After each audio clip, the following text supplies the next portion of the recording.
And we are coming down in 3, 2, 1.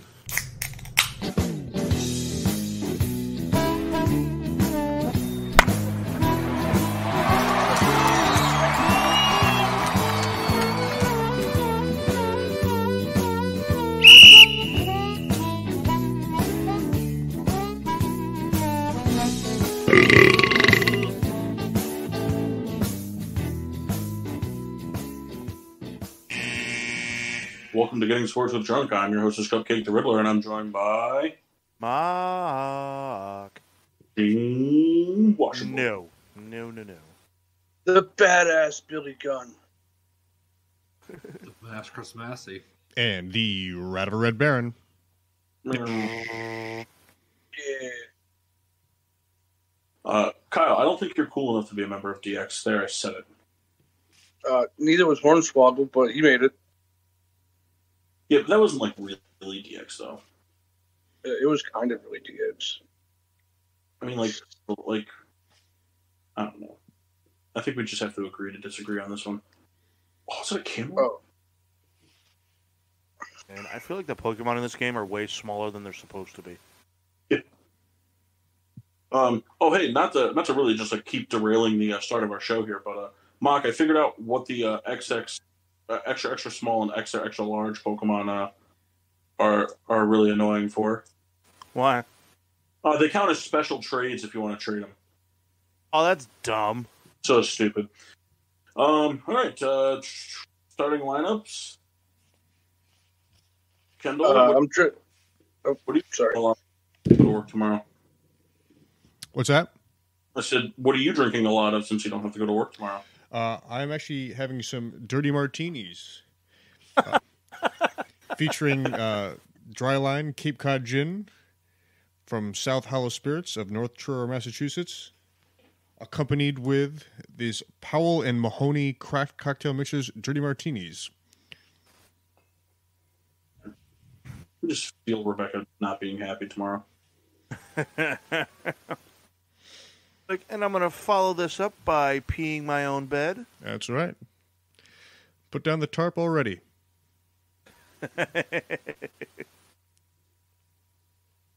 Massey?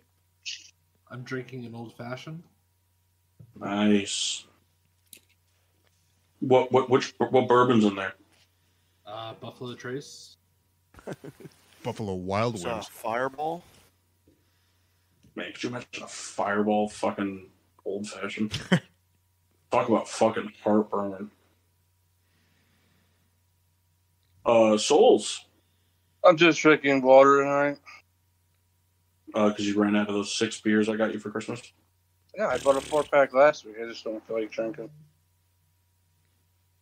No, he had a beer yesterday, so he can't have one today. Just don't feel like drinking. Getting responsible drinking with sports here. Mock? I found a High Life in the back of my fridge. Nice. It's hilarious. You should dump that High Life. No. Oh, I did. So now he's just holding an empty bottle. I am drinking Gwyneth Paltrow. She's hot. Like, only in Iron Man, though. Yeah. Like, you know what I mean? Like, she's hot, but, like, only in Marvel movies. She's pretty... Yeah, I'll take it.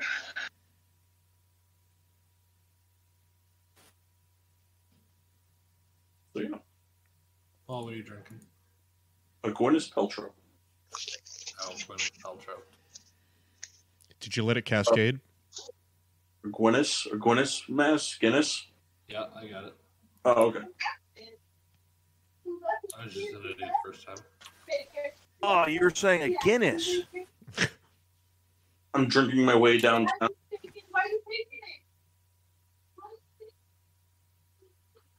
Kyle, is that Telemundo? Kind of. Oh, I love Sabado Gigante. That's how I get my weather. Gonna be sunny in 94. That's not how they say it. Yeah, I don't know how to say it. I say so. Shut up, Kendall. You're the reason why we just start 55 minutes late. I apologize, but that's what it is. I say so. I tell you, Sure. that was way more aggressive than it needed to be. Yeah, I want an apology, I'm not. or at least a good wipe. Wow. You better hope you get that apology. All right, toast of excellence. I got one. Go ahead. Toast to LeBron James for becoming the NBA's all-time leading scorer. Dude, the Super Bowl happened. No one cares about that anymore. Yeah, but I called dibs on that. I'm kidding. Oh, Do you think? I guess this would be more for Kyle, just because like he has like a bigger history of basketball. But you guys are all welcome to chime in. Do you think because like Michael Jordan, he played what? I think like 13 seasons. He missed kind of like a season and a half in the middle. He probably could have played a few more seasons if he'd really wanted to. Like, do you think if like Michael Jordan decided like if Michael Jordan had decided that scoring like individual records were more important than winning, do you think Michael Jordan would have been uncatchable in total points? Oh, yeah. Yes, because especially when Phil Jackson came in, essentially, he didn't like ruin his point total, but he stopped scoring as high as he was. He definitely dropped at least 7 points a game. He wanted to be more of a dickhead. Well, it's just like winning was just more important to him than anything. Yeah. And Talking trash is what he was all about. Because like you see these things and people like use them as talking points, and of course they will, and like whatever, and that's fine. But like like I saw this morning, it made me really mad, and it was like someone was like, "This is why LeBron's the GOAT," and it was because he broke Kareem's record in like 114 less games, and it's like, well, Kareem never took a 3-pointer, so. Was actually discouraged from taking 3-pointers. Huh? Was actually discouraged from taking 3-pointers. Right, like so I don't really care what the game total like difference is because that's just really impressive. I was just curious. Mock, do you have a toast of excellence? my toast is to Brian Dable winning this year's NFL Coach of the Year. Dude, the Super Bowl. No one cares about that. You're right. Souls? My toast of excellence is to the Super Bowl. Dude, the Super Bowl. Just way to fucking be original. Yeah, you're welcome. Kendall? Mine is to Chad Henne calling it a career on top and providing the most Christmas card themed retirement. Basically, it's like, hey, we won the Super Bowl. Hey, take a picture of me. I'm about to retire. With a Bud Light in his hand. I liked the product placement, though, because he tagged Bud Light. Did he? That's actually Yeah. I toast of excellence. I have 3 of them. One is to the Miller Coors Company for just fucking getting it right and making one ad for both beers. Like All it's 3 beers. 3 beers. You're owned by all the same company. Like why do this? So perfect. And then also to Tubi for really fucking a lot of people over. That So I was don't know what so happened. funny. What happened there? Oh, so you didn't see that commercial? I must have been in the other room. So Tubi had a commercial where they had Greg Olson and what's his face, like Kevin Burkhardt. yeah, Kevin Burke. So like it came back and like you could tell it didn't look like the actual Super Bowl coverage, but the commercial started with the 2 of them in the booth like talking, and then the little smart TV bar popped up from the bottom and it scrolled over and selected Tubi, and then started scrolling through the things Tubi has to offer, and then picked like Mr. and Mrs. Smith to watch. But it was so smoothly done that it looked like somebody was fucking with the remote at your house. You know what? Dude, I remember that. Thousands of videos around the internet now of people losing their shit at home because they thought somebody was fucking with the TV. Eric was ready to kill. It was fucking hilarious. I saw just snippets of that, but I didn't actually sit down and watch what it was. That was actually one of my talking points I wrote down. It was so funny. Dude, Eric was like looking around. He's like, "Who's doing it? Who's doing it?" And then my last toast of excellence is to the death of one sports season and the birth of another. Pitchers and catchers report this week. Man, I thought you were going USFL there. Well, no. I'd tell you what, though, I do like that the USFL paid all that money to basically say they were real football. They're not. No, hey, look, I don't disagree. It was just you guys want to hear something funny? I made a joke during the Super Bowl yesterday, and I thought it was really funny, but it bombed real hard, and I was surprised how bad it bombed. Hey, let's hear it. All right, so the commercial that showed the women's flag football league, the girl running around. Mm-hmm. Yep. Right? They're like, "Oh, women football, blah blah blah," and I was like, "Well, that's dumb." And I forgot who it was at the party. Said something, and I was like, "Yeah, well, they deserve equal pay, though, right?" Real swing and a miss. I thought it was hilarious. That's tasteless. I was surprised with the crowd that was there that it didn't get more traction. I think when that happened, I just said, they already have lingerie football. What else are they looking for? Yeah.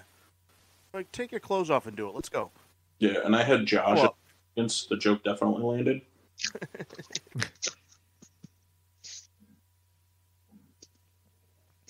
But, Yeah.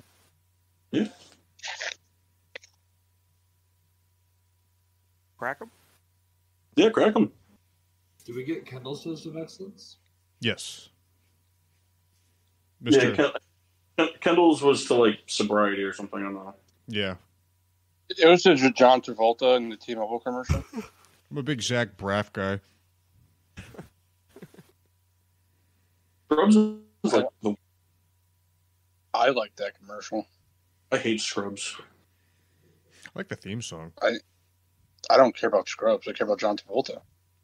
I think the best part about Scrubs was that the head doctor guy. Dr. Cox. Yeah, he was just a real asshole, and I was here for it. Can you remember when we did the project on the golden ratio and we never got to present? Yeah, in a way it was for the best. Jeff didn't do anything. Yeah, that son of a bitch. Can you go to Cumberland Farms and get me a monster? Hey, you on your way over? On your way. Drive past my house. To be fair. Yeah. If you don't mind. Kendall, you never really put up a fight to not do it. No, I mean, listen, I drink the Monster. It's more about, not being on the way. You drink because you paid for the Monster. Because it wasn't, hey, will you stop at this thing out of your way? It was also, hey, also, could you buy them? I did. I did. But I mean, I'm not going to sit here and say that I paid for every single one. I paid for many. But Kyle bought them sometimes. Jeff bought them never. So we're all on the same page here. My absolute favorite part, though, of the Jeff Monster saga was when I was living on Maple Ave after Jeff had moved out. When he would come from his apartment and we'd ask him to stop, it would be like, nah, it's not on the way. It doesn't make sense. Yep. And then Kendall would respond with, yeah, you know what? You're right. Listen, I'll just go. He was just using a better map than me. Well, yeah, you still run everything off of the old railroad system.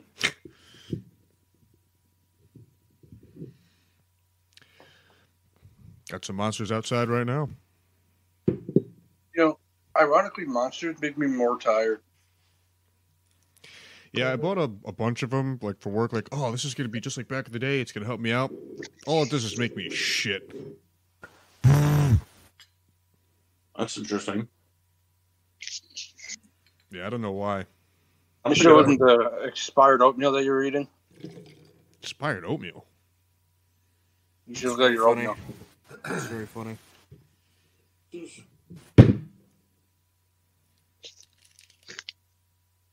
So what did you guys think of the Super Bowl?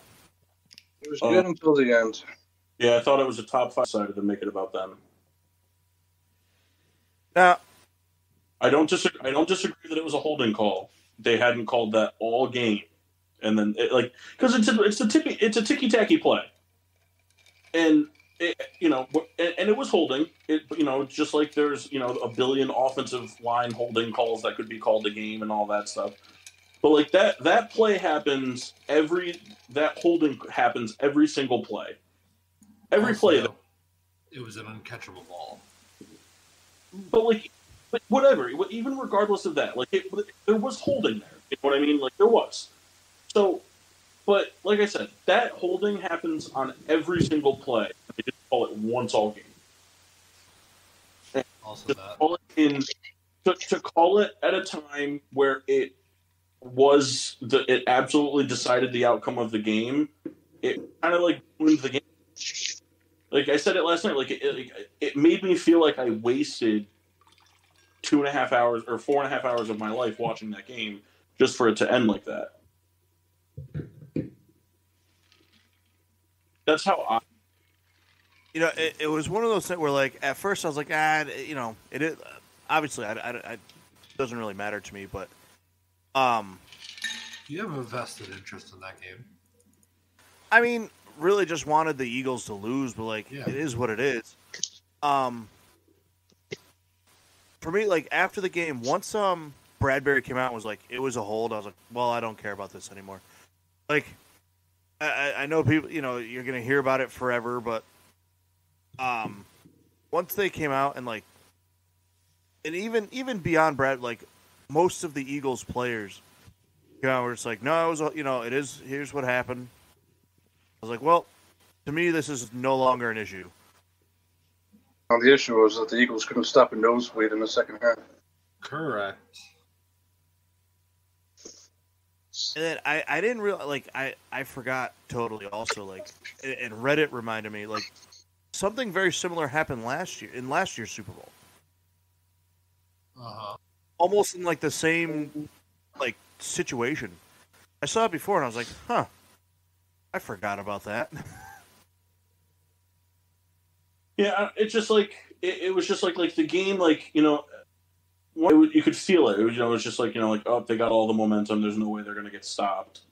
They're gonna win this game. I called it in the place I was watching it with 2 minutes to go in the third quarter. I was like, this game's over. I was like, it might come down to the wire, but the Chiefs are not gonna lose this game. There's just no way.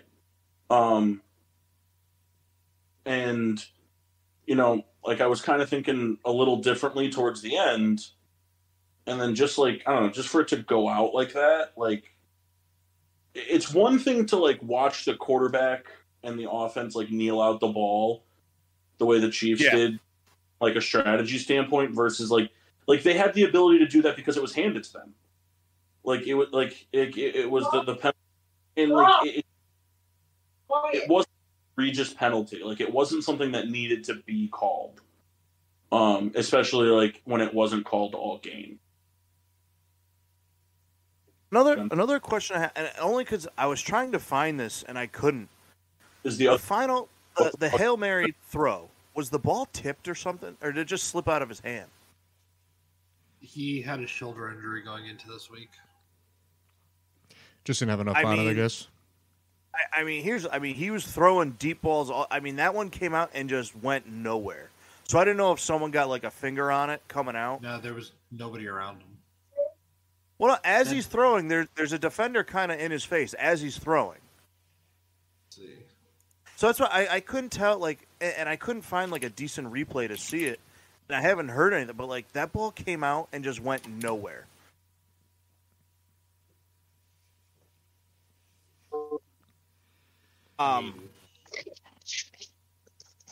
As he's stepping up to Rusher, it's kind of in the way.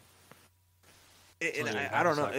It just seemed so straight. I didn't know if the ball just slipped out of it. He just slipped out of his hand. There was no contact there. Was it I think it was a design thing where like, hey, we'll throw X amount of yards down and try to do the hook and lateral from there? Because there was no one there. Well, I know, but I just didn't know if it was like a miscommunication. It was just real strange. Yeah, I don't know. Like, I'll be honest with you guys. I understand this will never happen, but the Super Bowl MVP should have been the offensive line. I mean, yeah, but who? All of them. It doesn't work like that. I don't give a fuck. It should. They didn't give up a single sack to one of the best front sevens in football. The best front seven in football didn't make any adjustments during the game, and that's why they lost. Was there a sack at all? Like for either side? There was one technical sack by the Chiefs because the defender touched him out as he was like trying to scramble away behind the line of scrimmage by like half a yard. And they counted a sack. I mean, does the fumble count as like a strip? Like, no, I don't know he how. dropped it.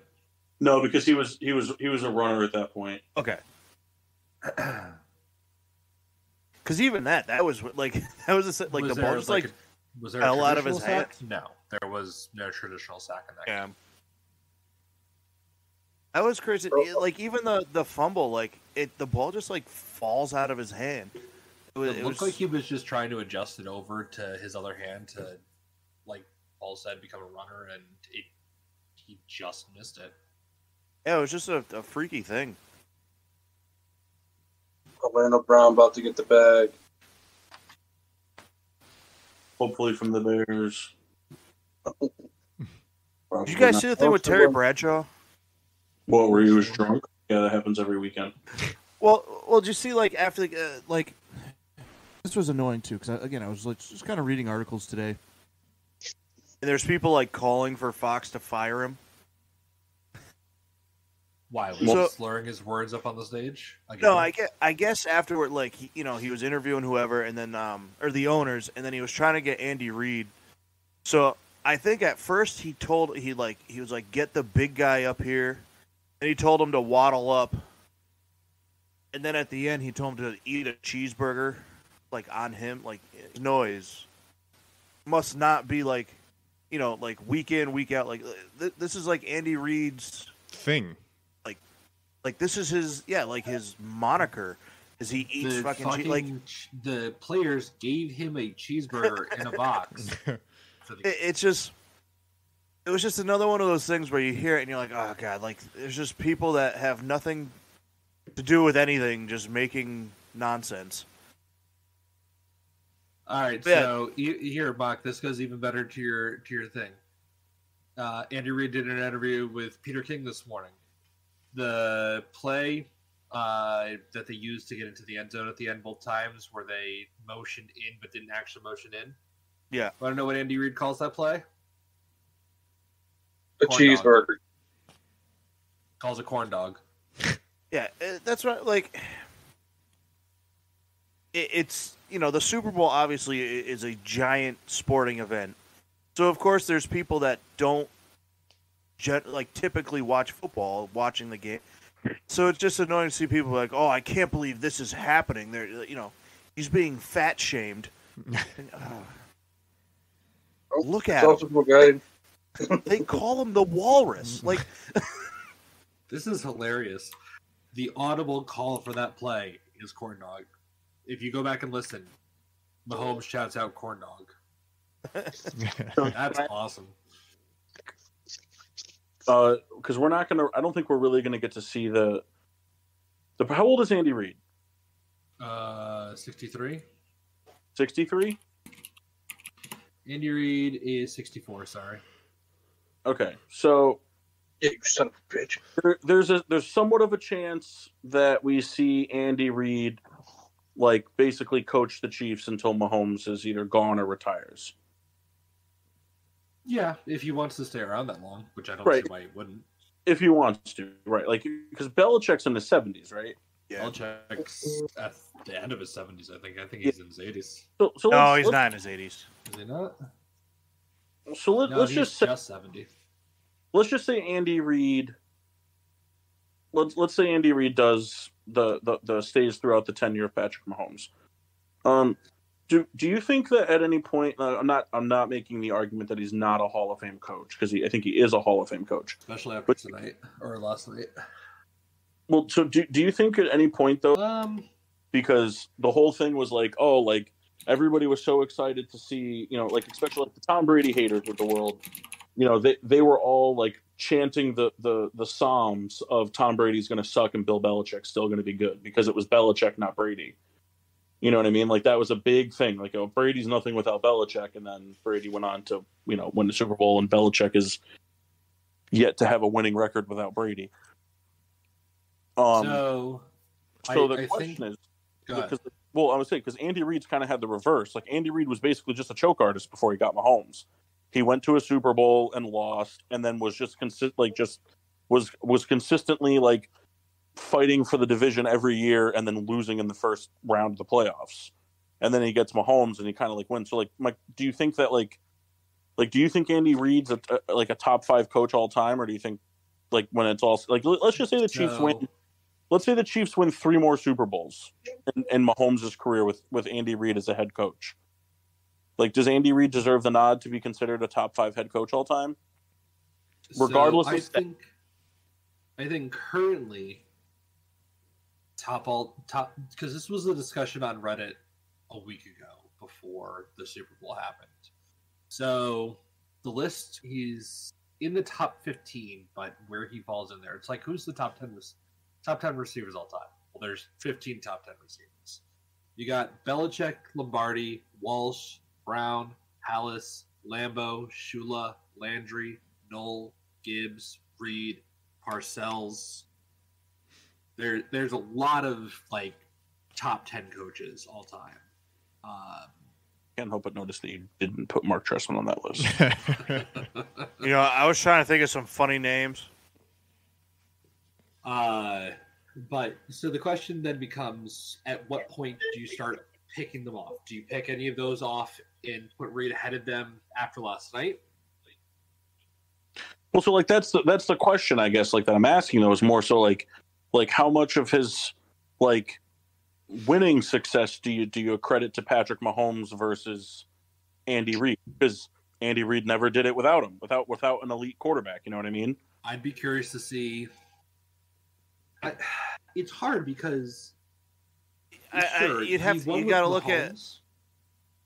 You got to then look at the other coaches in the same scope. I mean, if Belichick doesn't have Brady, you know, is he in that? You know what I mean? So like, I'm saying that, but that was the comparison I made. That's what I'm saying. Like, you know, like that's what I'm because like if Belichick, the benefit to Belichick is that he's not going to coach long enough without Tom Brady for it to really tarnish his career.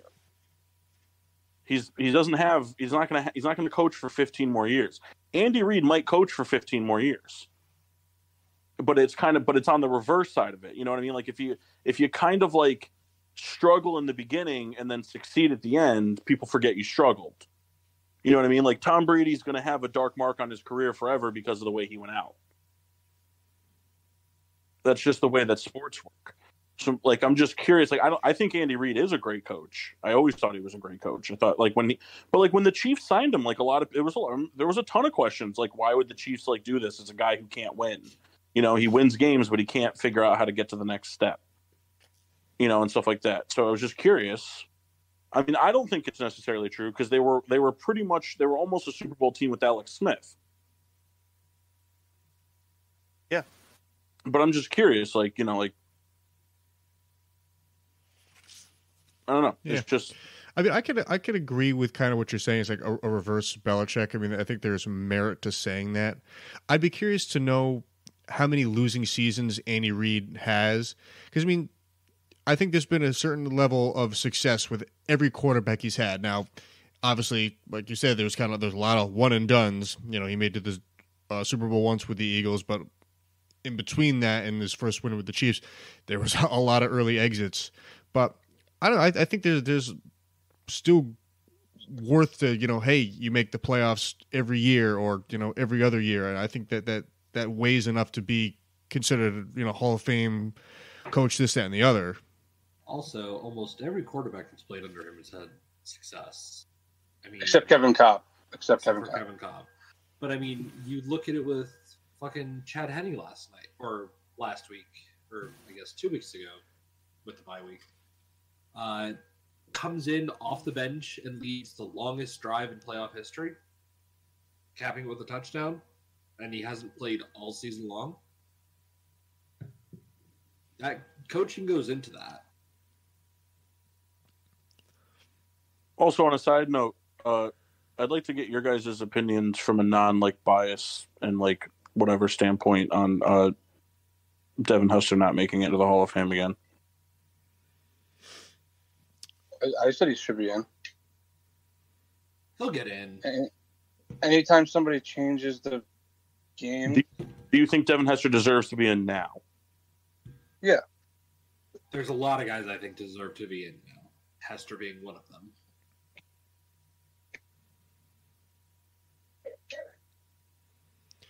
Yeah, it is. This was the second year he kind of got looked over, correct?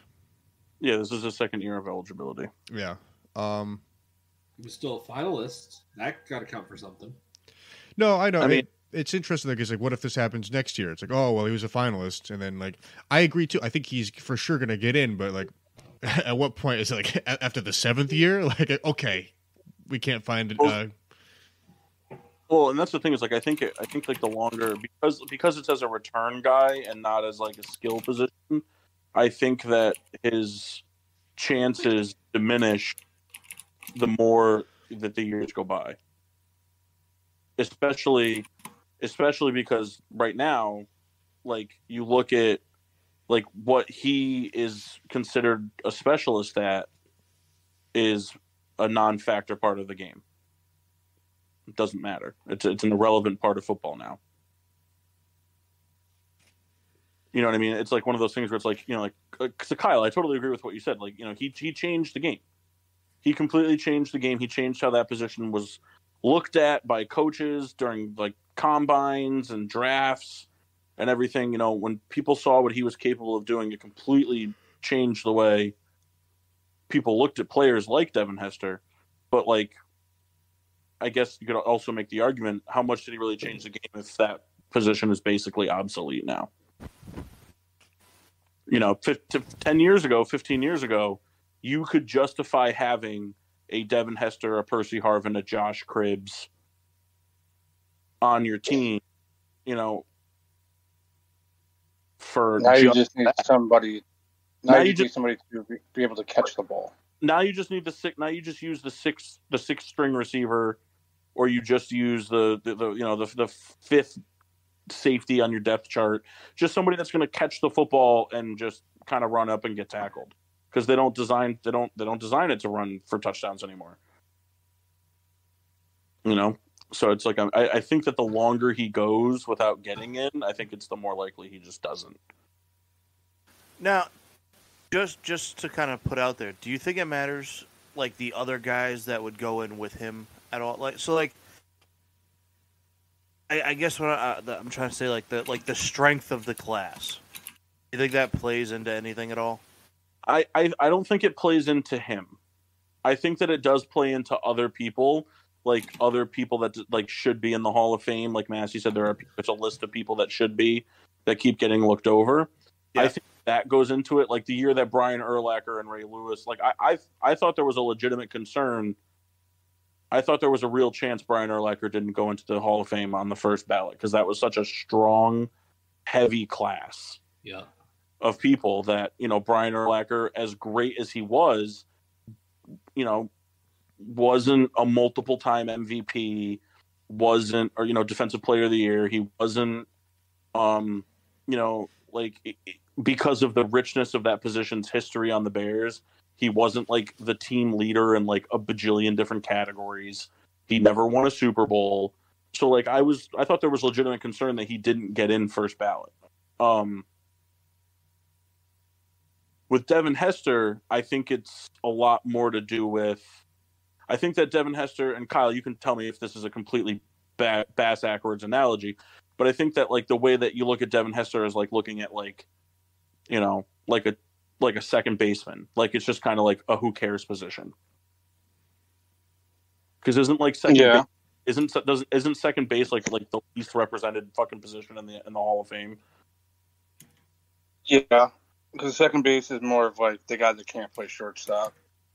Right, but like even if you're a defensive juggernaut, like your hitting is usually so abysmal that something takes such a hit. So it's like Devin Hester's second base is just to have a good glove. Right, like Devin Hester's like, it's like, oh yeah, he's got 18, touchdowns, return touchdowns, but like he's got, fucking John Ross receiving numbers. So I'm looking at the yearly finalists right now in number of times that they've been finalists. So I don't know if we can like pitch it based off of that. I'll go back like 2 years to see where we land and see what you guys think. I think another thing too, before you do that, Massey, is I think that another thing too that hurts Devin Hester is because I think Devin Hester belongs in the Hall of Fame. I think he should have got in this year. I could understand the argument for not being a first ballot Hall of Famer, but I think he should be in. I think another argument for Devin Hester too is he's the all-time leader in return touchdowns. But if you look at the gap in which it took to get there, it's pretty big. You know what I mean? Like he ripped off a humongous percentage of those return touchdowns in like his first, and then kind of sprinkled in like the last like 12 years. Yeah, I muted you when there's no noise. Unmute yourself. I kind of just wish that the criteria was different. In the NBA, once you retire, you're eligible right then and there, correct? No. No? What was it? Is it a year? No, it's longer than that. Well, then I guess I misunderstood. Maybe it's just because it's a video game. But when we would play, like our creative guys, we'd be like Hall of Famers like the year we retire. So that's because. But what are you going to do? You're going to simulate 5 years of your career? No. I just figured that it would be. You're going to watch 5 years of NBA simulation? No. But I guess by showing that, I just always thought it was, No, there's a time frame. There's a time frame in all sports. I don't know what the difference, but there is. I know. Well, I think baseball's 5 years. I think they're all around 5 years, give or take. They are all 5 years from date of retirement. Yeah. I don't know. I just feel like I understand what they try to do in the sense that, okay, well, if you come back, from retirement, this, that, and the other, but like I feel like the timing is arbitrary and the number of people each year that get in is arbitrary. It's just a number that someone came up with, and it's just like this is what we stick with, and this is what the sports writers feast upon. I just feel there's so many players that like this should not even be a conversation. The guy deserves to be in the Hall of Fame, and yet year in and year out, there's these players that will get overlooked, and then here we are sitting and talking about it. It's just I feel like that there's got to be a better way. Well, I think what always makes me laugh too with the Football Hall of Fame is that it's the Pro Football Hall of Fame. It's not the Football Hall of Fame. So it's an entire Hall of Fame dedicated to only the NFL. Whereas like the Basketball Hall of Fame, you see a lot of guys get, not get in on their first, second, third, fourth ballot because you're inducting NCAA coaches, you're inducting WNBA players, you're inducting March Madness broadcasters. You're inducting, office personnel from, teams. You're inducting an inordinate amount of people across various platforms of basketball. Whereas, like in football, it's just a big thing, and it's like, but it's only the NFL. Like we're not, the Pro Football Hall of Fame isn't fucking putting in, we're not putting in fucking Cam Newton for what he did in college. We're not putting in, like Tim Tebow is one of the greatest college quarterbacks of all time. Like we're not inducting Tim Tebow based off of his Florida tenure. Should. No, we shouldn't. He's got the Jesus Hall of Fame. He should be fine with that. The Baseball Hall of Fame, nobody gets in. Yeah, and then it's like once you miss your window, that's it. It's weird. Like the NFL Hall of Fame is like its own entity that doesn't really like apply to anything. Doesn't have that, to me, it has like zero logic, and it makes no sense. It's like the Hall of Fames need to kind of like regroup and figure out a way to be in between the NBA Hall of Fame, where basically all you had to, if you sneezed on a basketball, and the Baseball Hall of Fame, where you need to play 40 seasons, win 30 Gold Gloves, have 12 World Series, and all this other shit to even be considered. Yeah, Baseball Hall of Fame is ridiculous. It's just I see both sides, because like it should be hard to get in the Hall of Fame, right? I mean, it should be, but I don't know. Like baseball is it's just ridiculous. Like the Baseball Hall of Fame. I saw a thing about this. Buster Posey, is Buster Posey a Hall of Famer? I think so. Yeah, my gut reaction is yes. I mean, without here, I'll give you off the top of my head, then yeah. I'll give you his numbers. I got him right here. Where is it? Right. Nope, that's not it.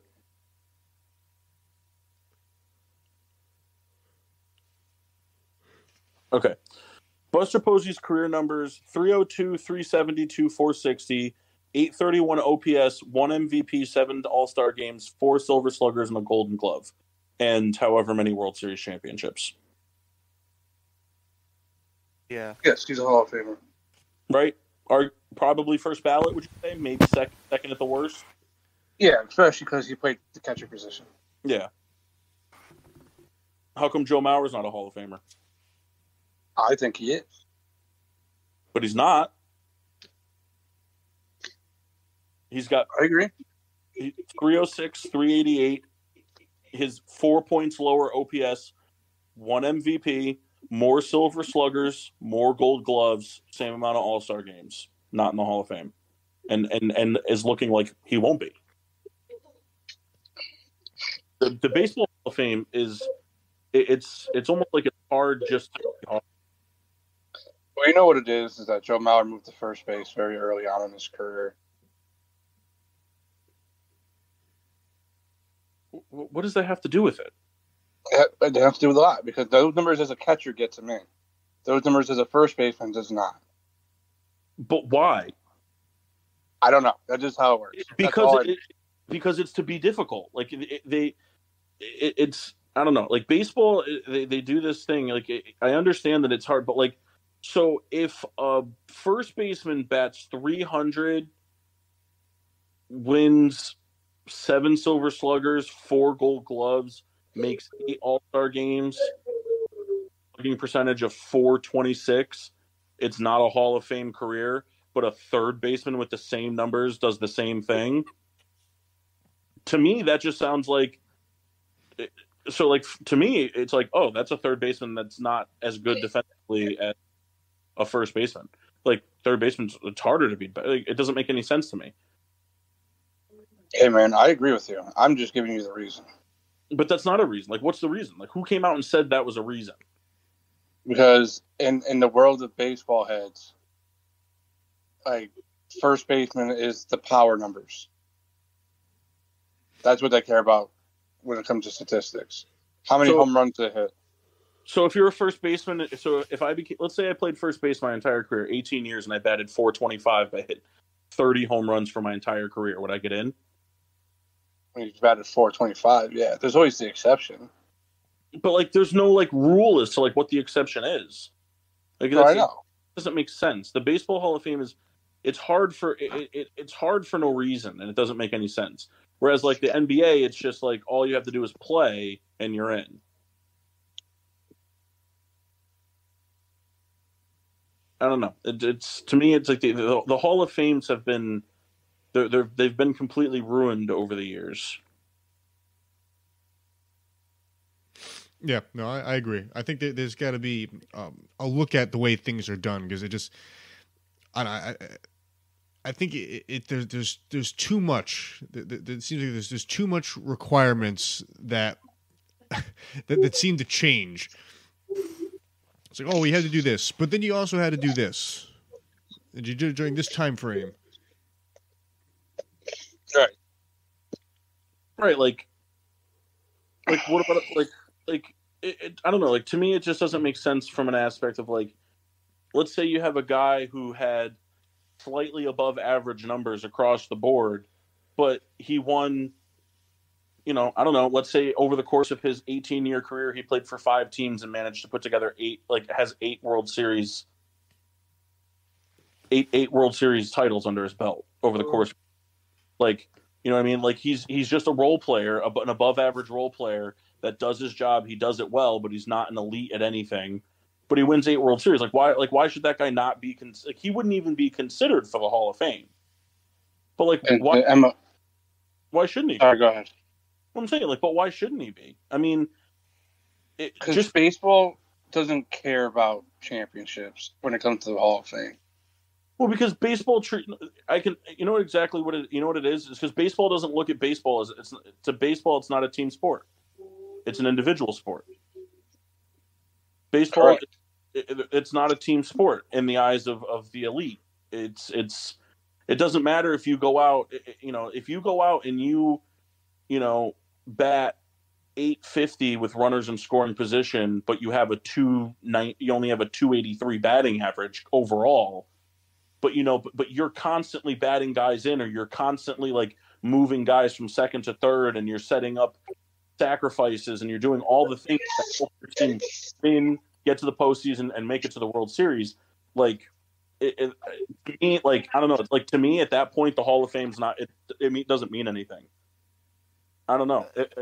If I won 8 World Series and was consistently helping my team, even if I won 3 World Series and was consistently helping my team win and make the playoffs and be in pennant races and all that stuff, but like the Hall of Fame was like, oh well, you didn't hit 400 home runs, so. Well, I mean, that's the reason I was so bummed that Jorge Posada is off the ballot. He had 1 year of eligibility. And really, it's that reason. I mean, the guy has. And again, Why do they have 1 year? Because in the Baseball Hall of Fame, if you don't get at least like 5% of the vote or whatever, you're out. You're off. Gotcha. Okay. And he was on for 1 year, didn't get the numbers, and now he's ineligible. And I mean, pretty much for like what Paul was just saying. I mean, he played forever. Was in. I would have to look. He won either 3 or 4 World Series. I mean, I think he was like a 270 something career hitter. Like had good numbers as a catcher and was one and done on the ballot. Right. So, and that guy made a career off of helping his team. Yeah. Succeed and win. And without him, probably wouldn't have had the same level of success as they would have had with him. So, like, to me, like, I understand that being in the Hall of Fame is the biggest individual honor you can receive in like sports, but from a baseball standpoint, I almost like don't think it even matters. I don't think it means anything. Like I look at like Paul Konerko, like if Paul Konerko didn't play for the White Sox, the White Sox would have never even sniffed an AL pennant, let alone win a World Series. Now, granted, that starting lineup was insane. I think the major stat from that team was that in the ALCS, they played 5 games and the bullpen only recorded 2 outs. Like that's how good the starting lineup was. But Paul Konerko did everything left and right to get that team there. And and I'm not saying Paul Konerko is at the same level as Posada, but it's like I would value that way more than I would ever value the Hall of Fame if I'm in baseball. Because in baseball, it seems like it's like I don't know. It just seems like it doesn't really matter what your numbers are. It matters more so like you're kind of just handpicked. Well, I mean, it's also a lot of baseball numbers are team driven. I mean, yeah, a guy can have, say 150 RBIs in a year, but that means the guys on his team were on base. Like, right.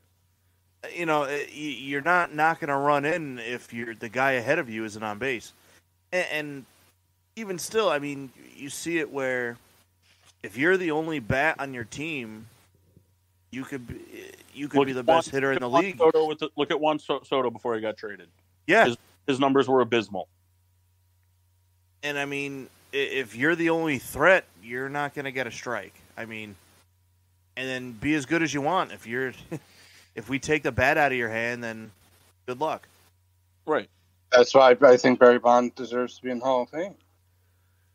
That guy was walked more than anybody else ever. He walked like 200 times, but he had 70 home runs.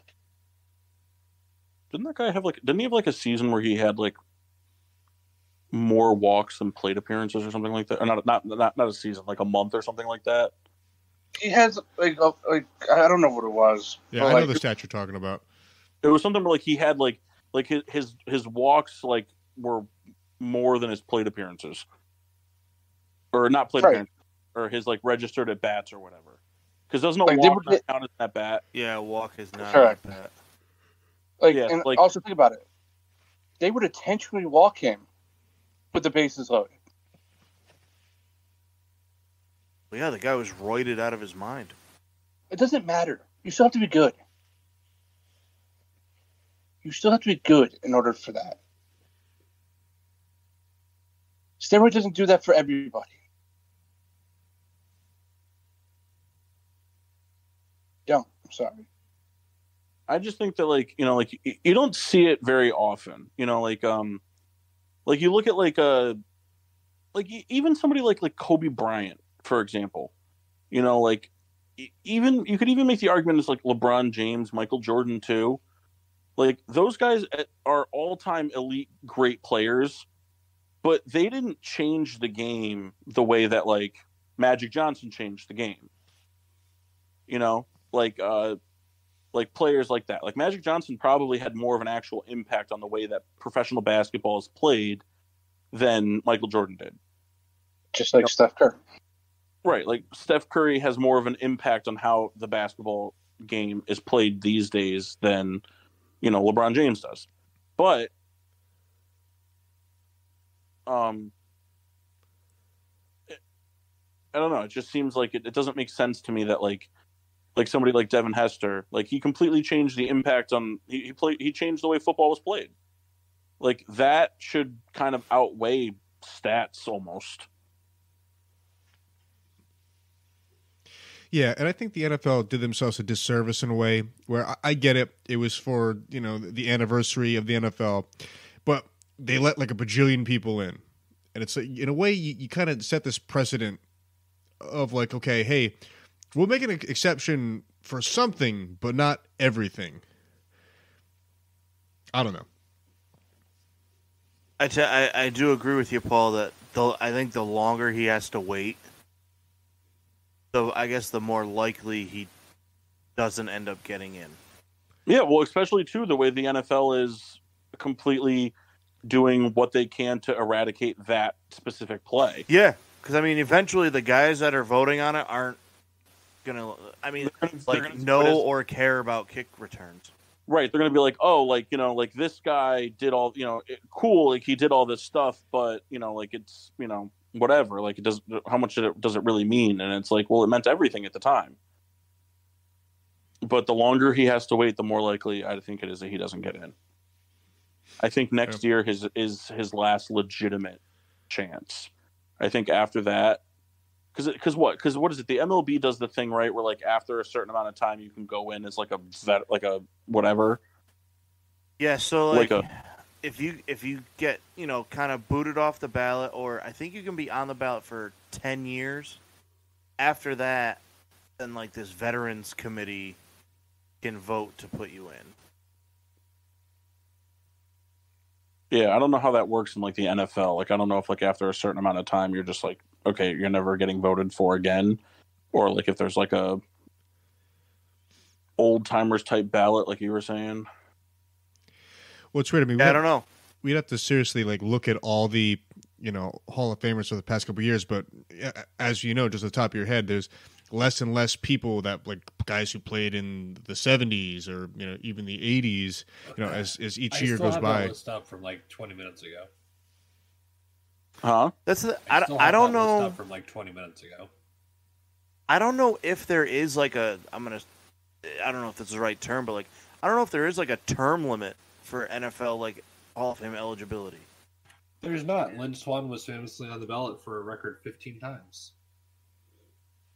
Because I mean, at least from what I understand with the NFL one is like the guys get in a room, whoever it is, writers, whoever it is, and like they start throwing names out and they vote on, and then they narrow down the finalists, and then there's a like the finalist committee or whatever.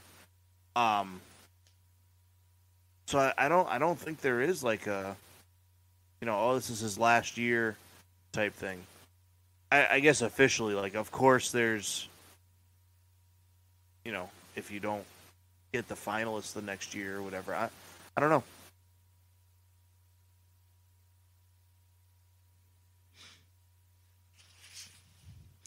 Yeah, no. I mean, it's just a shame that we have to talk about it year in and year out. It's just like these guys, these good players, just be in. Did you guys see this thing with Jerry Jones talking about the Eagles before the Super Bowl?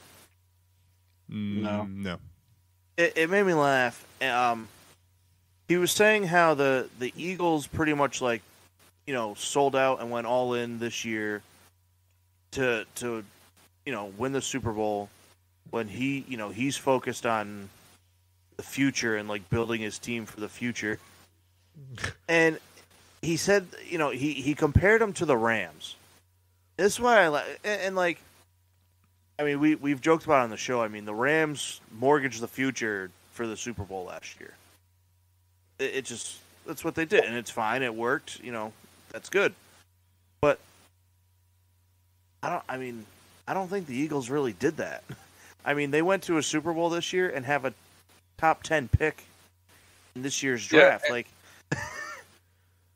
I mean, yeah, they brought AJ in Brown, but they got, yeah, which is fine. Like, they brought in AJ Brown, Who's picked but I it? mean, they have the Saints pick. What is that from? they Last traded year's up for draft. Olave. Yeah. But I don't know. I think obviously bringing in AJ Brown is a big addition. But I mean, I don't know, but I don't think the Eagles like sold out or went, sold the farm to pretty much like more or less buy a Super Bowl. No, I think The only thing I could think. Sorry, go ahead. How long do they have on Hurts' rookie deal still? This was year 3, I think. So they got another year on that. Another year. Was he a first round pick? No, I think he was a second. No. So yeah, he's got one more year. So because he outside the first round, you don't get that 5th year. Although if he was a second round, I mean, this may have been the last year of his rookie deal. I don't know how that works with. Are they all 4 years? I don't think so. So I maybe think, his rookie, because I know they're already talking extension, so maybe he must have one more year because no one's talked about him being a free agent. Yeah, if they're talking extensions, then he's got at least one more year.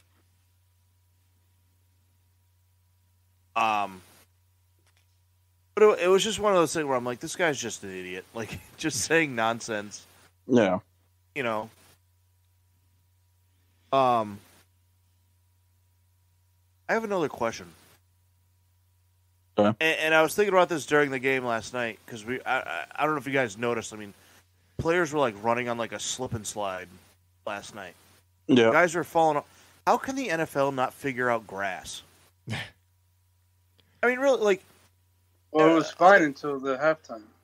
No, even early on, guys were flying all over the place. So, I mean, correct me if I'm wrong, but I had read that this was sort of somewhat experimental, and it just happened to be. Go ahead, Paul. It was like a new breed of grass, right? But it just happened to be on the Super Bowl. Which begs the question: why are we trying things on the biggest game of the year? I just don't understand. Well, I guess my point is like you watch baseball, you don't see a lot of like outfielders like falling. I mean, I don't watch a lot of soccer, but do you see guys really like wipe out a lot? No. How can they not just figure out grass? I don't get it. And also, like the Arizona system is pretty much foolproof. The field is on a track. They roll it out. They give it the water and the sunlight that it needs. Game day, it comes in day of or the night before. They get it ready to go. It's pretty much the perfect system. I mean, if you have the room and the ability to do that, that's the way a grass field should be taken care of.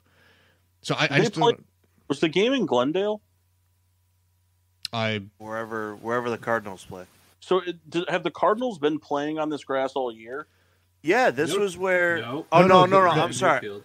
Yes, I'm sorry. The grass, was different, but because they were saying like the Chiefs complained earlier this year about the turf or the grass there because that's where Harrison Butker got hurt when he slipped and whatever he missed a few weeks. Yeah, but that doesn't matter because it came out today that the NFL have been growing this grass essentially for 2 years. Yes. No, I get it, but I'm saying like there's already logged issues in the stadium. It's just I don't understand how they can't figure out grass. Like, oh man, I'm in a spot I should not be. I mean, just for me, the Super Bowl is not a time for like, hey, let's try something. Like I don't. Yeah. Like for the same reason that the game at MetLife, in my opinion, didn't work because it was crappy. You're outside in February in New Jersey, like, and it's raining. Right, it's horrible. I mean, and Paul and I talk about this all the time. With the exception of that game when the Bears played the Colts and it rained for that Super Bowl, every other Super Bowl has basically been perfect. And now it's like a blemish that like did it impact the game? I think it does in whatever aspect. Well, and that's the thing is like, and that's what we're starting to see a lot of now is we're going to start seeing something that made football what it was, which is weather elements and stuff like that are going to be gone in the next 10 years. They won't exist because you look at teams like the Chicago Bears, for example. There's speculation and talks of them moving to a suburb of Chicago and building a massive stadium, or Chicago agreeing to build them a massive stadium to stay. I mean, one part of it is because the Bears have like the smallest stadium in the NFL because it's so old. I think it only seats like 63,000 people. But the other thing too is a northern team will not host a Super Bowl unless it's got a roof. And the last team to do it will be the Packers because it's Lambeau in the winter is iconic. But in the next 10 to 15 years, you're going to see weather is not going to play a point because eventually it's going to become a thing where the Packers are going to be like the only team with an outdoor stadium, and the NFL is going to be like, yeah, you got to get rid of this. Yeah. And I'd feel totally different if a Super Bowl was held prior in Chicago or, Detroit before it was in a dome, Minnesota before a dome. But they just haven't been. And then for them to just be, you know what? New stadium in Jersey, let's put a Super Bowl there. We'll roll the dice on the weather. It's not the time to try things. Yeah, I don't know. My thing is I never understood the whole from a fan standpoint, whatever, but like I never understood the whole like wanting to avoid the elements for the Super Bowl. I never understood it. Why does it matter if the game's played in the rain or the snow or it's 85 or 45 or 5? Like, what does it matter? I don't understand it. Like, what is the actual like logical reasoning to why a game can't be played in Green Bay and for the Super Bowl? Yeah, I don't know.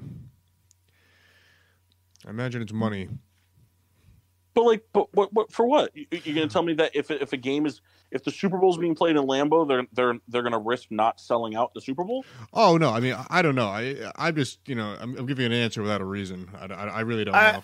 I mean, to kind of piggyback, it could just be something as simple as like they do so much, like of all the coverage prior, that I mean, say if a week before it's in Lambeau, and they get hit with a foot and a half of snow.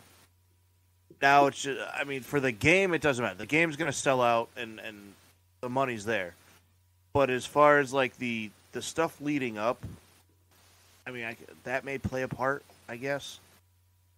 I don't know. I don't understand like the whole concept of like, oh yeah, we need it to be perfect conditions for the game, and it's like, for what? Like, for what reason? Like, to me, it makes no sense because the thing is like the NFL. What the NFL needs to do, honestly, what the NFL needs to do is they need to build a dome in New Mexico. And that's where the Super Bowl is hosted every year. Because you look at it from the standpoint of like they like to use like, oh, like the weather for fairness. So it's like, well, if there's fucking 6 inches of snow on the ground, pretty sure both teams are running through 6 inches of snow. And it's like, oh, well, weather. And it's like, okay, well, if it's, 85, if it's 75 degrees outside during the game and you have the fucking LA Rams playing the Buffalo Bills, like, well, that's gonna be a advantage to the Rams because they're used to playing in that weather this time of year or in January, whereas the Bills would be practicing out in cold weather. So like either way, there's always some sort of unfair advantage. So like at least eliminate like and I'm happy that the Rams got it, you know what I mean? But like it baffles me that there's a chance every single year that a team's going to play a home game for the Super Bowl. That doesn't make any sense to me. Yeah. I'd have no problem if they wanted to create just a neutral site every year. You just play the Super Bowl in the same place. Like, do it in fucking Hawaii like they used to do the Pro Bowl. Build a fucking stadium in Hawaii. Do the Pro Bowl thing there and because the Pro Bowl stuff that they do, like the fucking flag football and all that stuff, is a week before anyway. So, you started off with that in Hawaii. All those events take place in Hawaii. Then you just do the fucking press conferences and shit. And do it in a neutral site. They could fucking put it in fucking Belgium and it's selling out. It doesn't matter where they put it. It baffles me that at Super Bowl 57, we still can't figure out grass, and there's always a chance that a team's going to have a home game for the Super Bowl. It just blows my mind that that's like even an option. Yeah.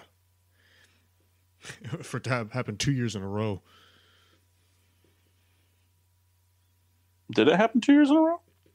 Yeah. Yeah, Tampa. Brady won at home. And then, was the Bucs Super Bowl in Tampa? Yep. Yeah. Oh. And was it LA last year? Yep. So that's annoying. The home field bowl. Then I had another thing that I thought was funny. Rams for the away team. But even still though, like it doesn't really matter though because it's like the Rams didn't. No, it was a joke. No, I know, but I'm saying, but like the Rams didn't have to travel. Even though the other team traveled 6 days ahead of time to make sure that they were like comfortable and whatever, it's still travel. They should be required to get on a plane anyway. Like, they just load the plane, they can sit on the tarmac for a few hours and get off.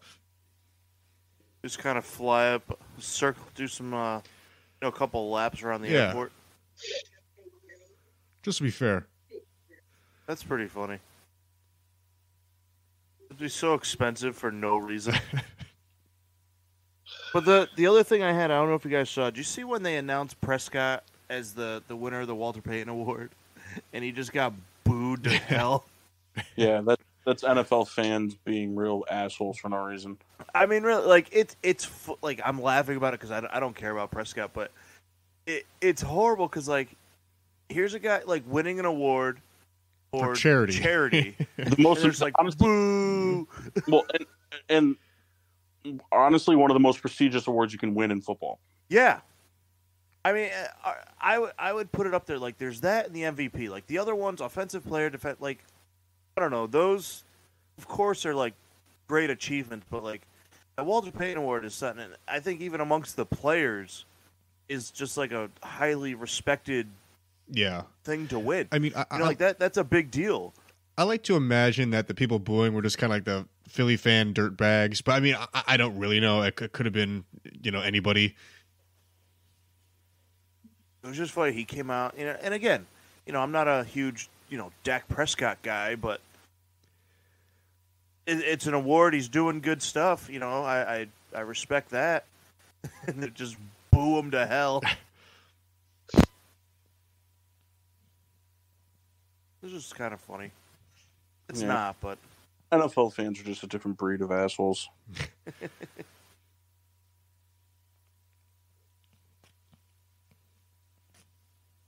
Just an interesting breed. Yep.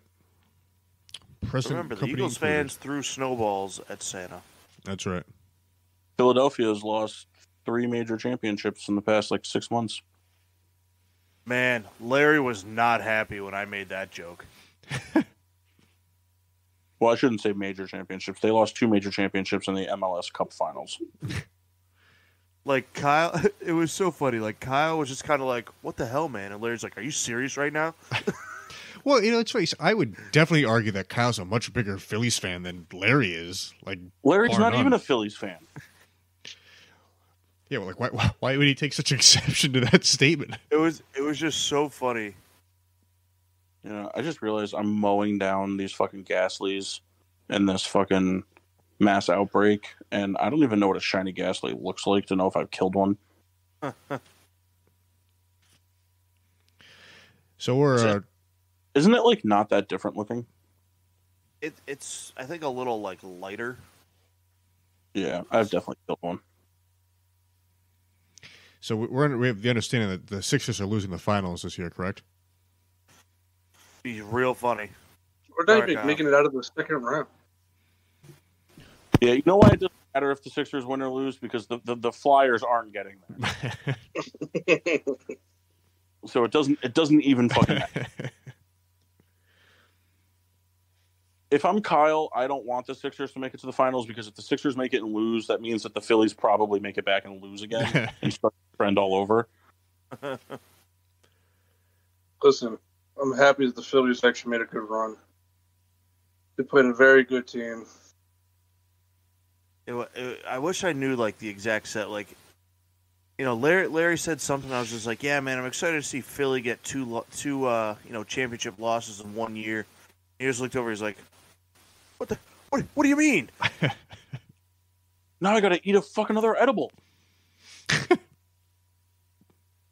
that was fun. It wasn't. I was trying to convince him that it wasn't a real edible. He's like, nah, man, I know. I was like, yeah, well, I want some they more. gave you a Haribo. I want some more background for the story. I think what you got to do is you just got to start convincing people that you know what real edibles are, because Marissa brings home the good stuff that she confiscates. Yeah. I kept telling Chris that he only does what he does because of Joe Rogan. Oh, yeah.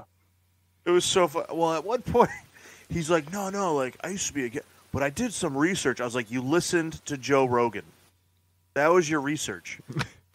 You didn't Google anything. You weren't reading art. He was just like, yeah, I made these gummies now, and every guy that runs is going to buy them. Should really lean into a Chris Rogan type joke. There was one time, I think, I don't remember what he was talking about, but I remember me and Paul said that to him. And I was like, you'll just do anything Rogan tells you, huh? And I think he got upset. I didn't. I laughed. No, not that you got upset. No, I know, but I'm just saying, I thought it was funny. Man, Dallas is ice cold right now. Oh, can I tell you, that was that was my last point. Kyle just reminded me of it. Dallas Goedert is a top 2 tight end right now, right? When he's healthy. It's him and Kelsey. In terms of pass catching, yes. Yeah, I mean, a couple of the plays he made. I think he's a better receiver than Kittle. I think he's a better receiver than Kittle. I think Kittle's a better tight end than. Yes. I think Kittle is the best tight end in football. Yes, the best all-around tight end. Yes, I agree with that. I think Goddard and Kelsey are better receivers than Kittle is. I do not think that Mark Andrews is a better receiver. I just think that he's in a system that he's the only option. Yeah. But I mean, Goddard, some of the plays I was like, Jesus. I mean, this guy was making incredible plays. I mean, nobody's Tyler Higbee. It's very funny. Although, hold on, I do want to hear Massey defend Kittle here. No, you don't. We're good. Come on. Come on, tell us how much you like the Niners. I wouldn't shed a tear if the plane crashed tomorrow. Oof. Yikes. Massey, good for you. And also, they would for sure be your toast excellence. You Massey, couldn't good pay me. for you.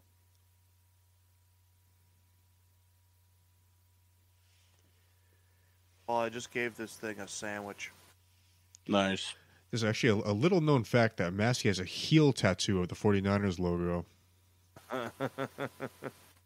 Yeah, right next to my Colin Kaepernick jersey tattooed on my back. He's a Could you I imagine? I was convinced he was going to come out during the halftime show. I thought for sure it was going to happen.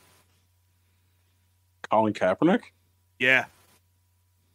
And really, it was only because it was a year or two ago where Rihanna was like, I'll never do the halftime show because Kaepernick's not in the NFL, blah, blah. And then when it said she was, I was like, he's for sure coming out. He's going to do like some spoken word fucking bullshit. And here he comes. Josh was asking me, he's like, Josh and Bree were like, who do you think the surprise person for the halftime show is going to be? And blah, blah, blah. And the minute I heard the song, I was like, man, could you imagine if Rihanna just backdoored Kanye West into this fucking thing? That would have been awesome. Oh. Comes out in a snowmobile suit. She didn't have a special guest, though, right? I'm not an asshole for saying. She did. No, well, I mean, she just the baby. Just Yeah. Yeah. I said the second that she was announced that she wasn't going to have a special guest because she was too pretentious to let the spotlight be taken off of her. Yeah. And I tell you what, I'll die alone on this mountain, and I know that I'm one of the I'm the only one, if not maybe Mass, but she is not attractive. No, I'm there with you. I think Kendall just got upset. Kendall doesn't even think she's attractive. He just it's because she's black. I'm upset. It's just that's just Kendall's whole like Black Lives Matter thing in him. Like he likes black. Man, that's real funny. Could you imagine instinctively as I was like, I've never said that. I had to like stop myself. Like, and canceled. Yeah. But no, I do think she's attractive. Did you guys see that dark humor joke I sent on Instagram? No. Oh, made me laugh out loud pretty hard. I was like, man, I wish I thought of this so I could say it to the group. I'll say it. I don't care. Our fan can stop listening. It was Is it the one from Walmart? No, it was the one where the guy was talking. He was like, nice shoes, dude. 2001 called. Oh, the South Tower got hit. Oof. Yikes. I saw that and I was like, oh my god, how fucking great is that? Although I don't think anything will ever top Kyle telling a firefighter Happy 9/11 at a Dutchess drive-thru. That's pretty funny. Takes a special kind of person. What'd you say, Kyle? That was private. That was not private. He told me to say something. Nothing dark. That's what you went with? No, like he told me to say something like about that. Nothing He's dark. like, give me a joke. Nothing dark humor that ever happens in front of me will stay private. I want the world to burn. And we've actually talked about this moment on the show before, Kyle. Oh, yeah. I want the world to burn, and I want to sit in the oven while it happens. All right. Because tonight will be the night that I will fall for you. Dude, Paul, I'm sure you've had to see this, but when Amelia and Ellie were over, they made us watch this fucking apple pineapple video. Yep. No, exactly. Dude, fuck that guy. Yeah. That was one of the. We're sitting here. I was like, "Are you kidding me?" I tell you guys all the time, or I actually don't know why I said that, but like, I think of you guys all the time. Every time I'm like doing something with like as, from like a parent standpoint, I think I'm like, man, I can't picture fucking Mike Mock doing this, or like Jesus Christ. Could you imagine if Kendall had to do this right now? Look at today. Like I had to set up a fucking assembly line to put Valentine's together. I was like, Kendall would be losing his fucking mind right now. Yeah, I'm actually irritated just hearing it. Like we had to get Valentine's ready for Valentine's Day tomorrow. Like we had a little assembly line going. You know, like I was folding the Valentines, and Samantha was stuffing the bags, and Amelia was writing her name on them so people knew they were from her. Yeah, the three things you mentioned, I wouldn't do. Yeah, but you will do it, Kendall. That's the thing is you will. Say, like you're not going to have a choice in like a few weeks. No, yeah, what do you mean you're not going to do it? No, Rebecca will just do it. I'll be the foreman. I'll explain how she's doing it wrong, but offer no support. Whatever you say, tough guy. Chris Jankowski said the same shit. Yeah. No, listen. And now he drives 35 minutes to watch piano recitals. It's a beautiful instrument. It's not. Shut up, Kendall. I tell you, if that was one thing I could just wake up and be able to do, play the piano. That's like top of list. Why? So you can be like Billy Joel, your idol? No, there's been a lot of better piano players than Billy Joel. No, Kendall, you can't come back from that. You want to be Kendall, what if that was the only song? Like, if you were to just sit down at a piano and you just were able to play that flawlessly. What do you mean? Just play Billy Joel songs? Yeah. I mean, I would for sure lean into it. I'd be like a real dick. But guys, I've always loved Billy Joel. Well, I don't know about like saying that, but I definitely work it. It would be your Michigan State. I would like Billy Joel. Kendall, why do you actually not like Billy Joel? No. Listen, that's the thing. That's the thing. We're gonna stop that right there because he doesn't dislike Billy Joel. He likes half Billy Joel's music. He just hates the popular Billy Joel music. Why? Kendall's a Billy Joel hipster. No. Man, you know what's awesome? I kind of had a feeling you were going to say that, and I was like, this is going to be funny. No, but like, Still Rock and Roll to me is a popular song. It's not a hipster song. It's not like a deep cut. Like that's Kendall. a popular. That's probably a top 7 song. Kendall. Yes. Why do you hate Billy Joel? I hate the long-winded, go-nowhere songs where he just whines and drones on about Kendall, nothing. But you make us listen to those. You make us listen to that kind of shit at the bar. But those songs don't whine and drone on. They're long songs, but they're action-packed. It's not 14 minutes of nothing. Kendall, let me tell you right now, Kendall. Life's Been Good is not an action-packed song. I love the song. There's like 15 words in the whole song. No, there's more than that. There's 3 quality verses. There's awesome synthesizer.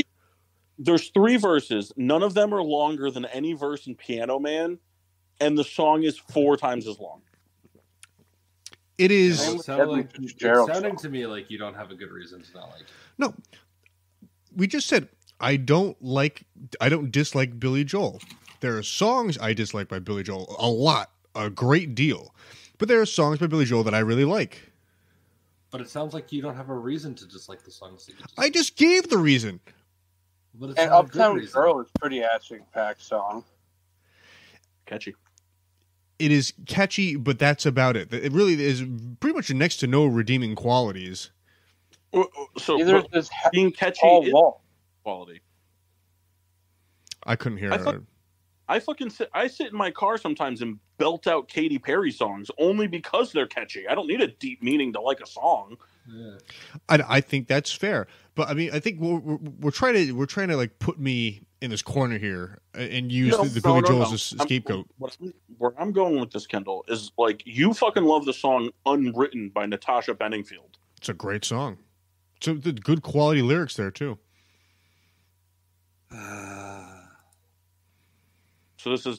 So we've just entered the this is the Brian Jankowski Lakers argument now, where like you no longer have any legs to stand on, and you just start saying things. Because if you sit here and tell me that Unwritten has better lyrics than Piano Man, well then Piano Man is just a story. It's a you know that's what music is. You want to know what? Stories go somewhere too. Also, Edmund Fitzgerald is kind of like, the same thing. It's the Edmund Fitzgerald, not Edwin. I said Edmund. All right, well, I apologize. Maybe if you're fucking... You talking Edmonds? Fucking neighbor's Wi-Fi worked. I pay for Wi-Fi. So take that back. I I gotta be honest with you, Kendall. I don't know if I really like the whole argument of it's just a story. Like, well, yeah, like a story is like a good, like I like listening to a song that's telling a story. The point being is that, Piano Man just goes on and on and on and provides like next to no like building. It's just like, hey, there's a guy over there. There's a person here. There's a person there, and they're happy. They're happy to see me because I'm the Piano Man, and that's it. That's the song. Is it? Hey, watch me point out people and hear what they're here to see, me. Right, and the Wreck of the Edmund Fitzgerald, Kyle. The Wreck of the Edmund Fitzgerald is a tribute. And so, what about Life's Been Good? What's the lyrical meaning behind that? It's about his career. It's about him. It's about him trashing hotel bars and that he has a place where people can send out letters to him. It's about the lifestyles of being a rock and roller, especially in that era. A guy who's kind of like known for being over the top. Yeah. Billy Joel's song is about Piano Man at a piano bar. That was a very popular thing. All I'm saying is those bars just to see the person playing the piano. And we're really just fixating on the Piano Man. There are more songs that I dislike. We could spend hours. And I will never relent. I will never back down. People will like Paul Wall. You lose all respect. No, also Kyle, in the hip hop community. That is a respected rapper. So you're sure? argument. Yes.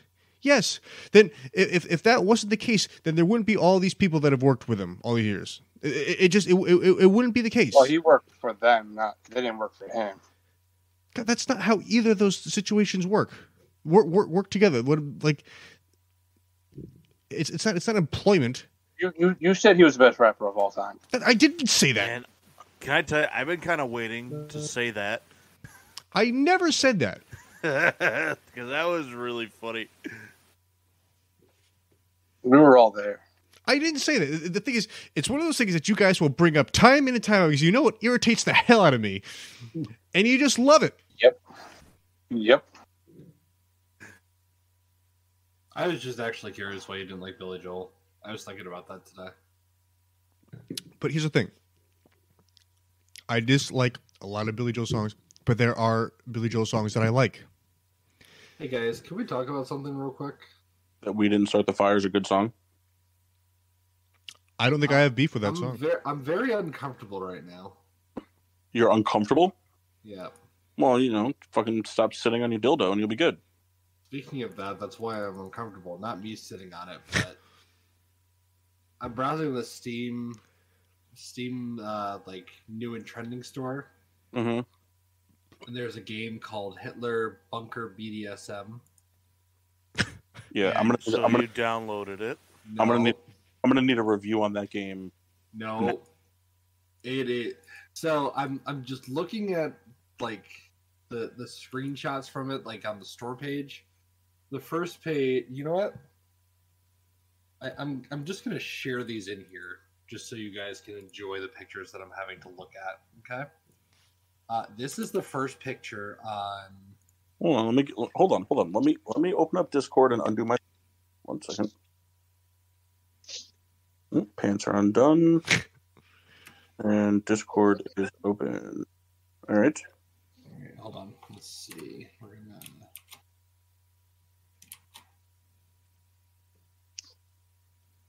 Anticipation's killing me. This is picture number 1. It's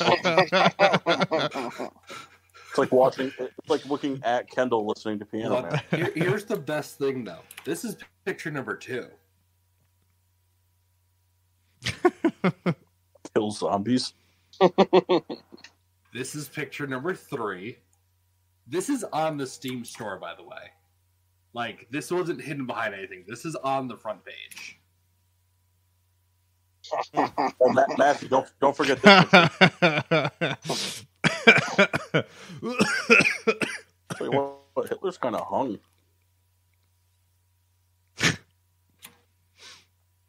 Kyle, you're dead.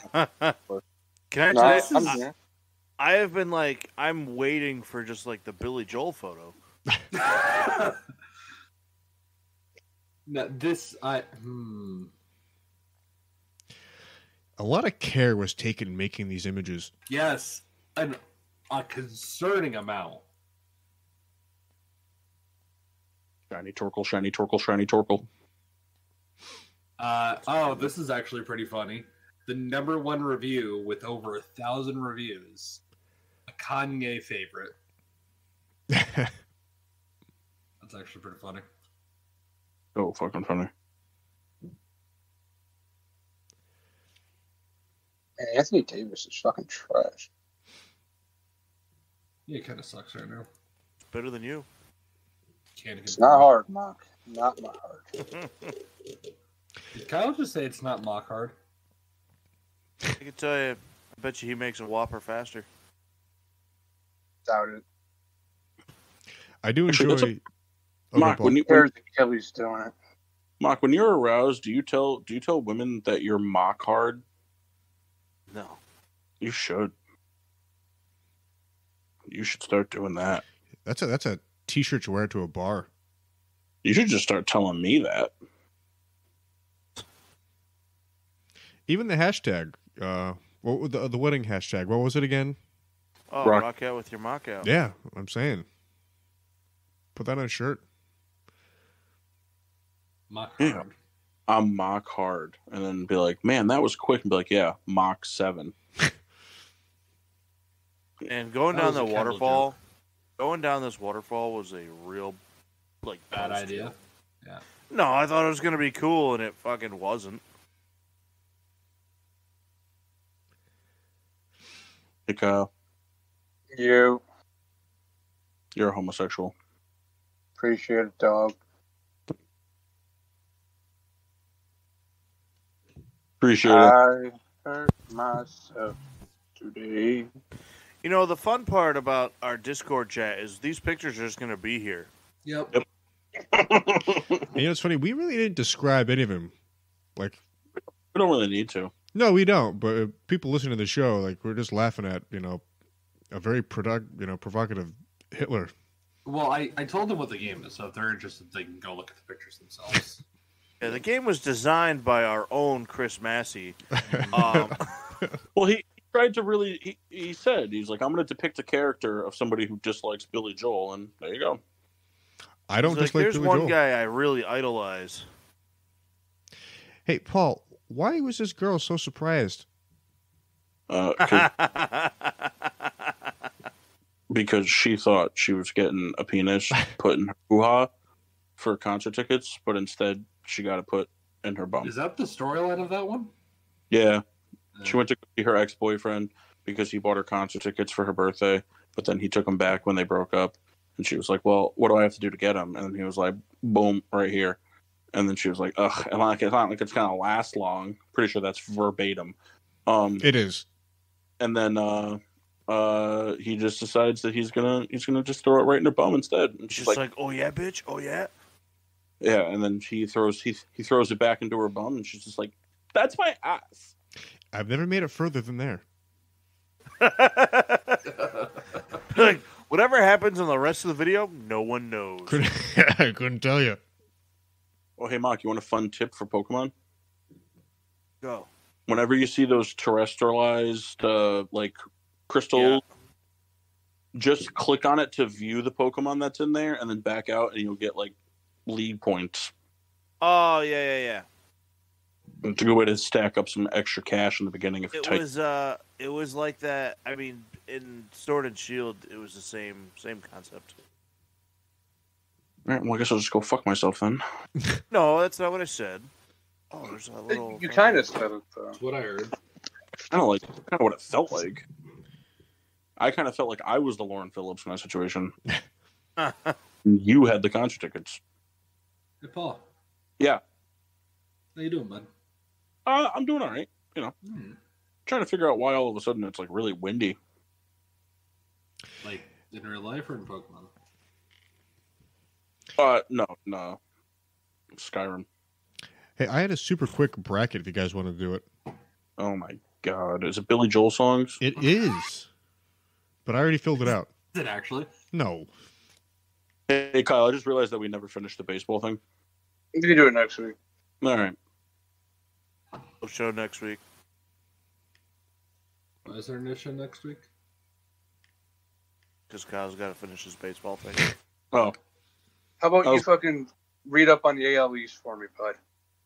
I was just like, in my head, I was like, wait a minute. I was like, did we say we weren't doing a show? Because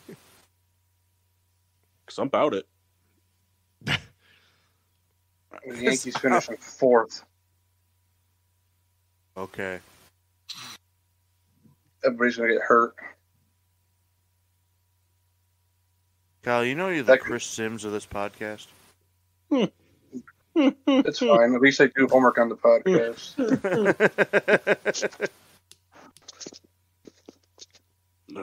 So funny. Kendall, what's your bracket? Could you please, Kyle, could you fill out a resume and put Chris Sims of my podcast on it? No, I'm good. No, please. No.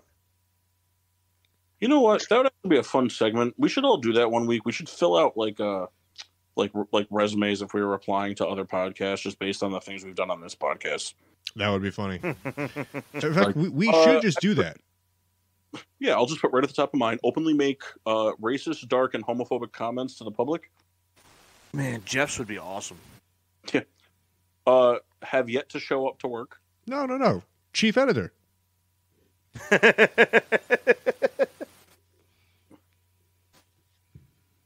Like, oh, that's right. Mine would just say moron.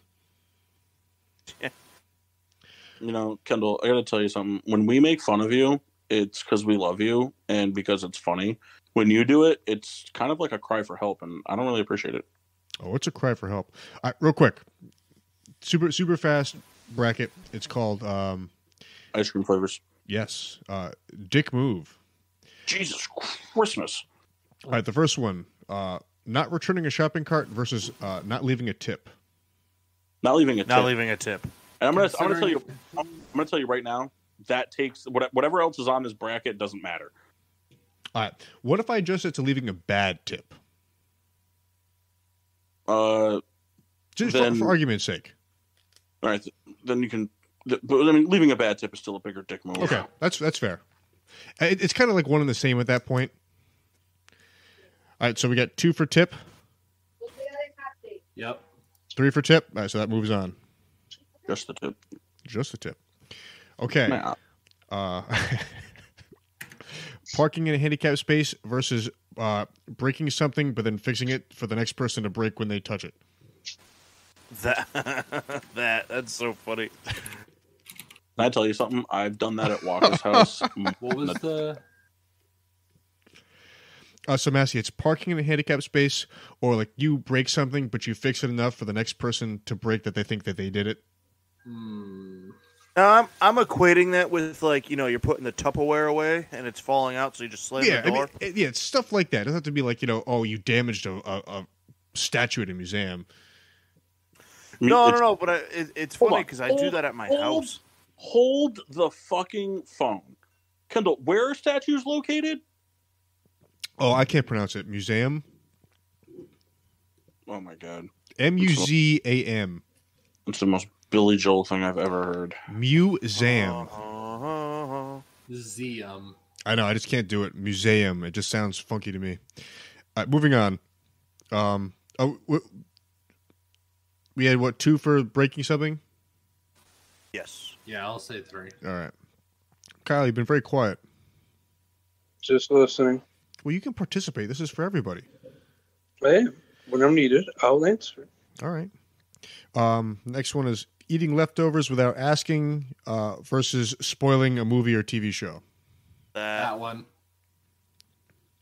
We got 2 for movie, TV show. I'll give it to the movie, TV show thing, but man, is it funny to do.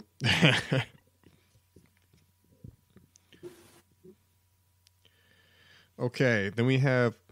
So this... I'm a bad person. Does that include Royal Rumbles? No, I mean, listen. I'm not too worried. Listen, the timing of that was so funny. I felt so bad, but I laughed so hard on my couch. All right, so then we have... Oh, sorry, Paul? This is more for Mock and Massey, but you know what I just realized? What's that? I have all of the evolutions, but I don't have Eevee. It's generally how that goes. I didn't even know that you could do that. All right, go ahead, Kendall. Okay, so borrowing a car and or lawnmower, trimmer, whatever, not filling up the gas before returning versus not refilling paper in the printer. First one. The gas one, because Yeah, I think the gas is the bigger dick move. gas is more expensive. All right. But also, it's like, the paper or whatever, like, if you're using someone's car, like, they did you a favor. Yeah, I mean, obviously, I think that would probably be better. I was thinking, like, if you worked in, like, a big office and you're No, like, I got you. I just print off 150 pages, like, fuck you. All right. So now we have leaving no tip versus break something for the next person. No tip. No tip. No tip. Just the tip. No tip moves on.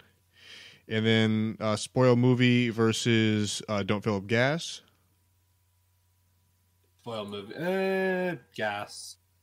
I think I go movie. We got one for movie. The no gas thing. All right, 1 and 1.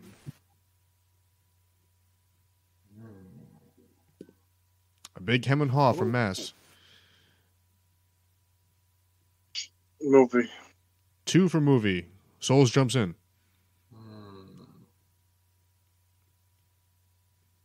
Kendall, where do you lie? Here's the thing. You could spoil anything, I'll just forget it. Because I just can't retain that type of information. So either way, what I pick wins.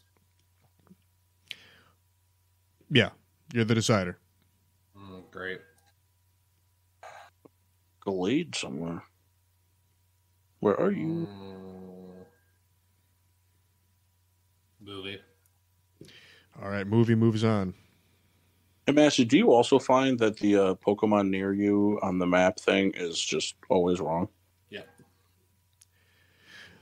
Okay, and then it's just tip versus the spoiler. Tip. 2 for the tip.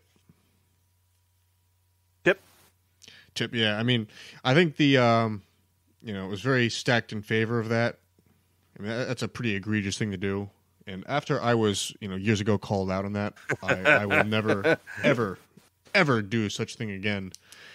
I was just going to bring that up. That's still one of the funniest things I think I've ever watched happen. Wait, you didn't tip somebody, Kendall? No. Well, it was just a bad tip is what it was. Oh, my God. And I think it was Vito. And it truth be told, it was more so like ignorance versus cheapness. Just being bad at things. But it was just so funny. We made him feel pretty bad. Yeah, I was horrified. Since then, and I'll tell you what, of this list, I kind of fielded all from personal experience. I always return my shopping cart. And I have had Kendall, that's a flat out lie. I can't tell you how many shopping carts we stole while we were at Easter. No. Aside from that, I mean, I'm talking about going to a store as a sober person and going shopping. I will always return my shopping cart, and I've had public freakouts when people don't do it. Kendall, you act like we were drunk at Walmart all the time. Well, enough. At least 50% of the time.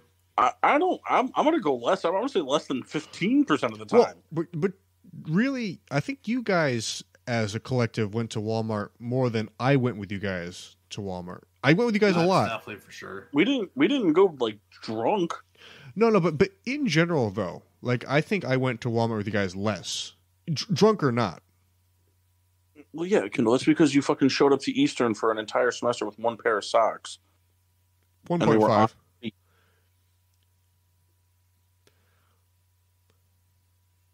I wasn't invited. Yeah, it's a real bummer that we weren't friends, Mock, because I would have liked to have invited you up there. Yeah, I'm a bad guy. Yeah. Can we move on, please?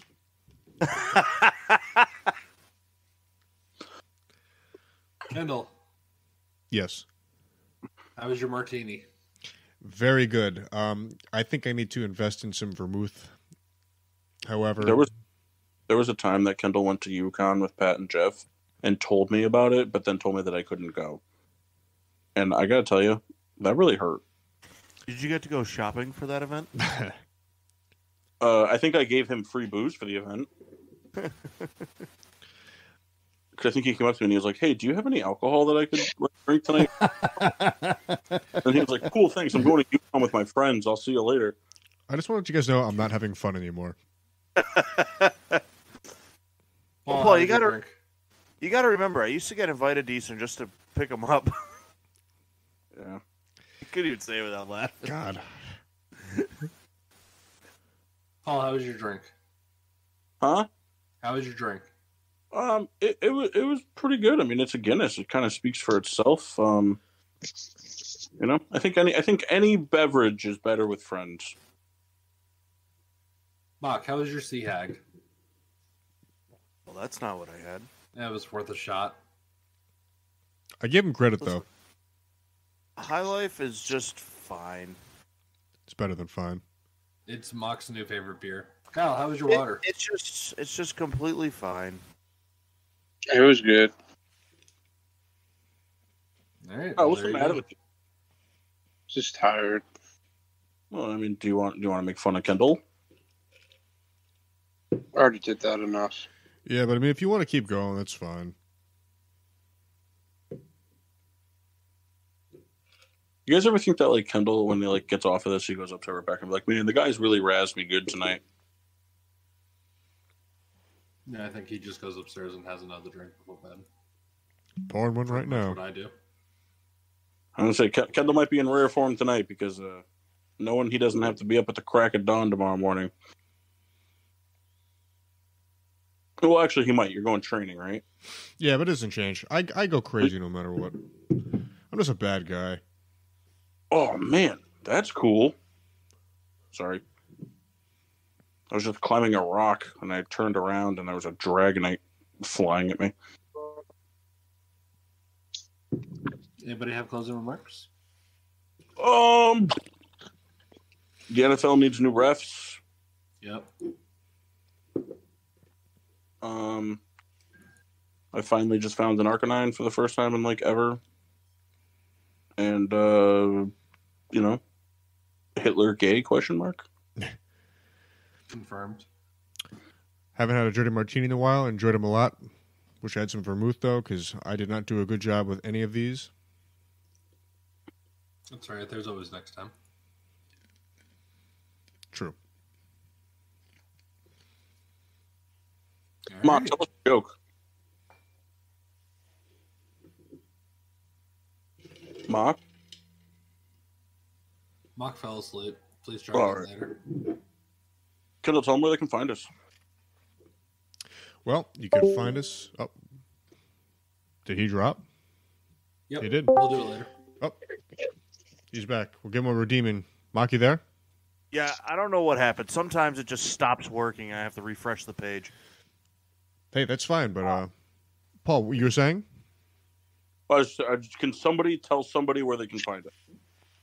Find us on Facebook at Getting Sports with Drunk, Twitter and Instagram at GSWD_4. Make sure to use the hashtag GSWD for all your daily uses, whether it's a long, long time ago or the Uptown Girl or Kendall's just a good guy. Thank you. Like, comment, subscribe on Podbean, Google Podcasts, Apple Podcasts, iHeartRadio, and Spotify. Oh, Okay.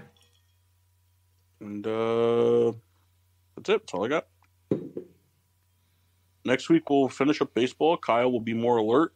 Kendall will figure out the audio. And Massey will have a really funny joke for us. I got you. And that's it. Until then, I'm your hostess, Cupcake the Riddler. Mark. Sheen washable. No. Maybe. I'm Kid and Play. Ain't gonna hurt nobody. The Mask Chris Massey. And the Red of Red Baron. Meow. Frozen pizza.